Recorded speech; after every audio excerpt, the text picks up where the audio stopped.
Hello Shankar ji, कैसे हैं? क्या आपको पता है एयर पोल्यूशन हम सभी इंडियंस का जान बचाया है। और जिस देश में एयर पोल्यूशन कम है, जहाँ का आसमान जितना साफ है, वहाँ लोग उतने ज़्यादा मर रहे हैं गर्मी की वजह से। से हम तो बस ये है कि जब नुकसान होता है सिर्फ। वही, एयर पोल्यूशन एक्चुअली में हमारा जान बचा सकता है। कैसे, आइए इसको डिटेल में समझते हैं। तो बेसिकली जो इंटरनेट पे क्लिप्स वायरल हो रही है वो है जर्मनी और फ्रांस की।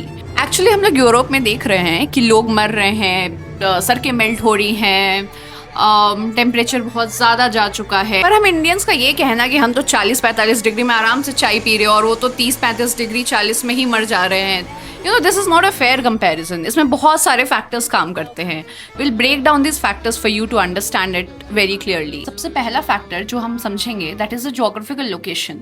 इस जोग्राफिकल लोकेशन के कारण होता यूँ है कि जो सन रेज है वो बिल्कुल स्लैंट आती है, और स्लैंट आने के कारण वहाँ पे 5 बजे से लेकर के रात के 10 बजे तक सनलाइट होता है। अब जो एसफल्ट है या बिल्डिंग्स है वो इतनी हीट हो जाती है कि रात का टाइम इतना ही कम होता है कि वो कूल डाउन ही नहीं हो पाता है। और इसका दूसरा रीज़न ये है कि फ्रांस और जर्मनी में जो इंफ्रास्ट्रक्चर है वो इस तरह से बनाया हुआ है कि वो हीट ट्रैप कर पाए, क्योंकि वो बहुत ठंडी जगह है। तीसरे फैक्टर की अगर बात करें तो वो है ह्यूमिडिटी। तो बेसिकली ये जो कंट्रीज है they are surrounded by ocean, और हमारे यहाँ जो समर होता है that is mostly dry summer.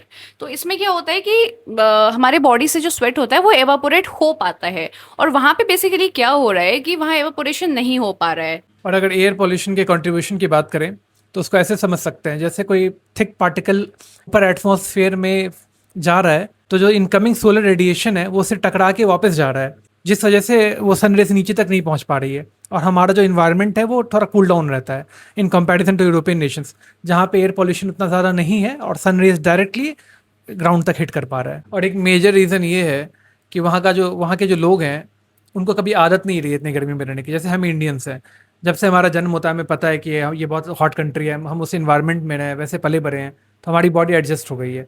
वो यूरोपियन नेशन में हमें, वो बहुत ठंडी जगह है यूरोपियन कंट्रीज, तो उनको पता नहीं है, उनकी बॉडी को आदत नहीं है इतनी ज़्यादा गर्मी की। अभी ग्लोबल वार्मिंग की वजह से इतनी इतनी ज़्यादा गर्मी बढ़ रही है, तो उनकी बॉडी अडेप्ट नहीं कर पा रही है। पर जब वहाँ इतनी गर्मी है तो वहाँ के लोग एसी क्यों नहीं लगा रहे हैं, एसी क्यों नहीं यूज़ कर रहे हैं? पहली बार इतना रिच फील हो रहा है कि हमारे पास तो एसी भी है। एक्चुअली वहाँ पे एसी डेफिसिट है। वो जो कंट्रीज है उनको कभी पता ही नहीं था कि ऐसा उनको शॉकर मिलने वाला है जहाँ उनको एसी की ज़रूरत पड़ेगी। दूसरी बात क्या है, जो उनका घर का आर्किटेक्चर है दैट इज़ नॉट बिल्ट वैसे ना। उनकी आपने आपने उनकी खिड़की देखी होगी, दैट इज़ वेरी स्लैंट। बड़े बड़े ग्लास की खिड़की होती है जो कि हीट को ट्रैप करती है। उनका इंफ्रास्ट्रक्चर ही ऐसा नहीं है कि आप वहाँ पे एसी इंस्टॉल करो। ना वहाँ पे एसी की उतनी प्रोडक्शन है, ना उनके घर वैसे हैं, और सबसे इम्पॉर्टेंट प्रॉब्लम ये है कि वो अपने घर के एस्थेटिक को नहीं ख़राब करना चाहते हैं। And I tell you the main reason, वहाँ की जो गवर्नमेंट है, जो द पॉलिटिकल पार्टीज, वो नहीं चाहती हैं कि लोग एसी लगाए अपने घर में, क्योंकि उनके लिए अभी भी ग्लोबल वार्मिंग को कंट्रोल करना, क्लाइमेट को कंट्रोल करना, वो उनके लिए बहुत इंपॉर्टेंट चीज़ है। So they are basically thinking कि जितना एसी लगेगा उससे जो ग्लोबल वार्मिंग होगी that is worst than what they are facing now. इसीलिए even the government bodies are also not willing कि आप वहाँ पे एसी लगाओ। Because global warming wasn't working because the planet's actually gotten a little bit cooler recently. If you like our video, please hit like, Share comment. and subscribe to our channel. Thank you. Thank you. Thank you.